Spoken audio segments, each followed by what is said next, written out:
JAX client API. So these are the steps you are going to follow in order to write a client application. First, you are going to create a client object. Client object represent client, basically, the REST client. Then from the client object, you should be able to create web target object, which represent a target, basically the URL of the resource. And then you're going to build HTTP request, including headers, such as accept header. And then you should be able to invoke, and then you should be able to receive a response. This is all synchronous communication. So once you invoke it, you're going to wait until you receive the response. JAX actually provides the async client API as well that we are not going to actually cover in this code camp. We're going to mostly focus on synchronous communication. You can actually receive the response as a domain object, such as a student or customer, or you can actually receive the response object, and then from the response object, you should be able to get the domain object. And you can also handle exception. So let's take a look at each of these steps in a bit more detail. First, create client object. So the client object manages client socket connection, and it is in fact the pretty expensive object to create and destroy. So you should reuse it whenever possible. So once you create a client object, you should be able to use it all the way to the end before you're done with the communication with the server. Now, the way you are going to create the client object is from the client builder class. So you're going to actually call new client method of client builder, and you get the client object. Once you got the client object, then you should be able to create web target object. So web target represents a specific URI of the resource that you're trying to communicate with. Okay? So the way you are going to create the web target object is calling target method. Inside the argument of the target method contains a URI, which could actually contain some variables. In this case, I have a card ID, credit card ID variable, and then you can call resolve template method passing the key value pair of the variable. So in this case, we like to replace the card ID variable with this value 111122223333. Okay, and then URL will build the resulting URL will be something like this: HTTP and ATM and the value that you specify here. So once you got the web target object, then you can actually create a request. That is the following step. Okay, looks like I don't know why it doesn't actually work this way. So let me just move up here a bit. Okay, if you want to provide the path segment and query parameters, then you can use the path. So you're basically adding balance as another fragment of the URL, and then you can also add query parameters using query param key value pair. So if you remember, these are pretty much the similar method that you have seen in URI build on the server side, right? Okay, so pretty similar concept. Okay, so once you got the web target object, then you can build up HTTP request, including headers. So this is how you're going to create request object. So here you call request method from a web target. So suppose you got the web target object created here, and then you call request method. And here you can call other methods such as the accept. In this case, I'm actually setting accept header with this value, which means this client wants to receive the response in the form of text and plain. Okay. Another way that you can set the accept header is by providing the accept header value when you call the request method. Okay, so either option is fine. So here you create a request, and then you are calling accept method. Yeah, so this is in fact the builder it returns a build object, and you can actually chain method. Okay?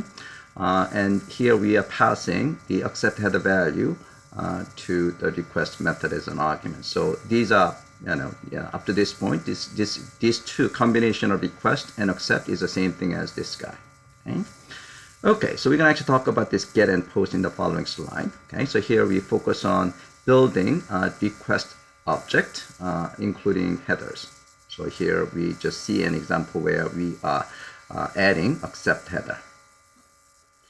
Okay, so you can chain method because it's actually building again it's actually an example of the builder pattern. Okay, so here we created web target object, and then we call request method and accept method, and here and then you call the get method, which we haven't talked about yet. Okay, that's something we're going to talk about in the following slide. These two could be actually chained together like a single method here. So request template, resolve template, and query param, and then you call request method, and then you call accept method, and finally you're going to call the get method. So these two is the same thing as this guy. So obviously this is actually a bit more convenient, right? So but it's up to you which one you want to choose. Okay, using entity class to fill the message body. So suppose if you're sending post or put request, okay, by the way, that method is post or put and things like that. If you want to pass body of a particular job object, you're going to use entity.xml, and then you provide the object. So in this case, this customer object will be marshaled into XML and then will be posted to the server. Here we are converting or marshalling JSON, the customer object into JSON representation and send it to the server. Okay. And then, so invoke and receive response. So invoke is basically this method. This is the calling get method, and this is calling post method. Okay. Now, when you are actually providing the class, this is the response class that that you want to receive the data. Okay, so in this case, when you call the get method, and when you say the string class, what you are saying is that the response should be converted into string object so that I can actually receive it as a string object. Okay, same thing here. So I call the post method. And you can actually specify the data that you want to actually send it. This is part of this is the body in the post request, and this is the response type that you want to receive. Okay, so in this case, I like to receive response as a money class object. So we should be able to receive as a money object. Okay. So this is the case that we are receiving the response into a domain object. So here I'm receiving as a string object, and here I'm receiving money object. Now, if you want to have a fine-grained control in terms of manipulating response, then you could actually just call get method or post method. Then you are going to receive the response as a response object. Okay. And then once you got the response object, you can call get status method to get the status. And if you want to get the body of the response, then you can call read entity, and then you provide the class of the response, type of the response that you want to convert to. In this case, money class. Then you can actually receive money object like this. Okay, so either option is fine. So this is a bit more convenient, right? So you can just specify the type of response that you want to receive, and here you are going to receive it as a response object, and then you can call read entity method to receive the type of object that you want to receive. Okay. All right. So that is for invocation and the receiving response. Now, handle exception is nothing really strange here. So basically, if there is an exception, you could actually catch it. Okay. So here I'm catching not acceptable exception, meaning if the client sends accept header that cannot be handled by the resource, then it will return not acceptable exception. And if there is full error, then it will be caught as the not found exception. Okay, so you can certainly handle exceptions on the client. All right, so that is the end of the presentation. So let's do the client, hands-on lab. So I have lab documentation here. Basically, we are going to build client application for the customer cross-serve application that you're running as actually first exercise of the REST design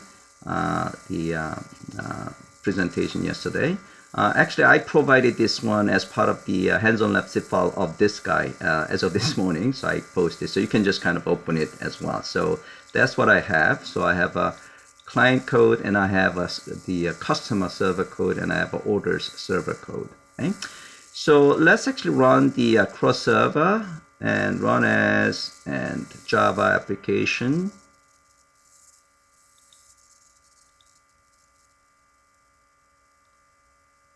Okay, so it's up and running, and then let's run the client code. Okay, so select client code, run as Java application.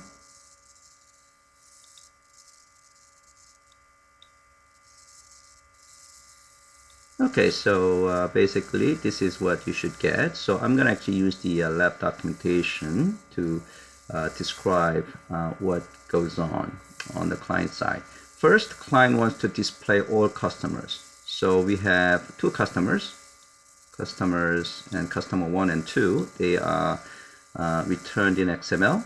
And then it's going to create a brand new customer using XML data. Okay, and the location field should have a URI of the newly created items. So it does have, in fact, the customers and the IDs 3. And then the client wants to create a new customer using JSON data. So again, the location field should contain the newly created item. So it should be 4. Okay, and then it displays all customers. So we should have 4 customers. Okay, good. So we got 4 customers. And then it's going to get the XML customer data and convert to a string format. Okay, so that's what you got, XML. And then it wants to receive the data in the form of JSON, so that's what you got. Okay, and here we are going to get the XML customer data and convert to customer format. Yeah, so this is a case that you probably have received the response as a response object, and you call the read entity method to get the customer object. And then we perform update customer, and then we are going to get the update customer detail. Then we delete the customer, and then we display all customers. So we exercise all CRUD operations on the client side. So it should have 3 customers. So that's what that's what was returned. So if you take a look at the client code. Okay, so first we are going to, so it does display all customers just using this utility method, get all customer in XML. Okay, so if you take a look at the get all customers in XML, basically we create the target object from, we create a client object already, so it is being passed here, and we call the target method, and we call the request method, and we get the get method, and we get the response. Okay, and then we call the read entity method of read entity, and we want to receive the data in the form of string, so we got the string, and basically we are going to display it. I actually provided XML formatter, class, which is going to be used to format the customer data. Otherwise, it's going to be one single giant string, right? So this XML formatter is used to format the response. Okay. All right. So now let's take a look at the creation of a new customer. So we're going to create a brand new customer object. So new customer is created with a Bill, Burke, and these are address and city and blah, blah, blah. Then we call the target method, providing resource URL, and we create the request object, and then we call post method, and we are passing the XML representation of newly created customer object. Okay, and we receive it as a response, and so once you got the response, we check whether the response is in fact true or 1 or not. It should be true or 1.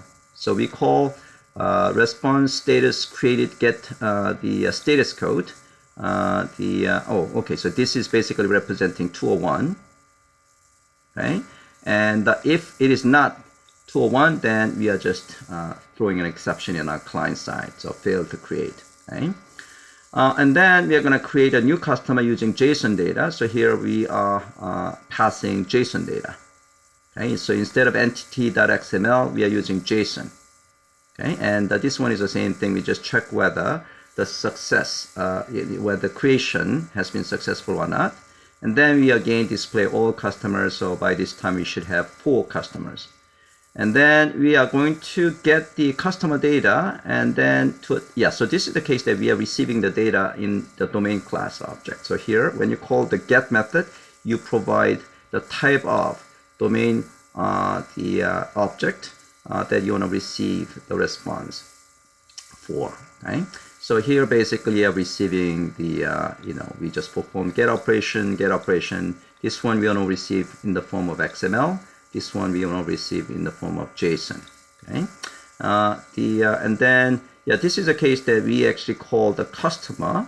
Okay, client location request accept, and we want receive in the form of customer object. So that's the reason we got customer object, the return type here.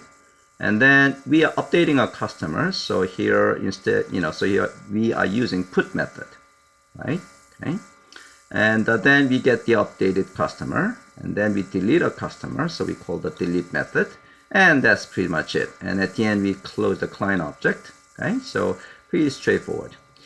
Okay, so for your own exercise, I want you to actually write the client code for the orders client server application. So you might, in fact, copy this project and then paste it, and so you might want to actually call it REST JAX is actually orders and client, like this. And basically, instead of actually talking to customers, you're going to actually access the orders server application. Of course, you have to run this guy first, right? Okay.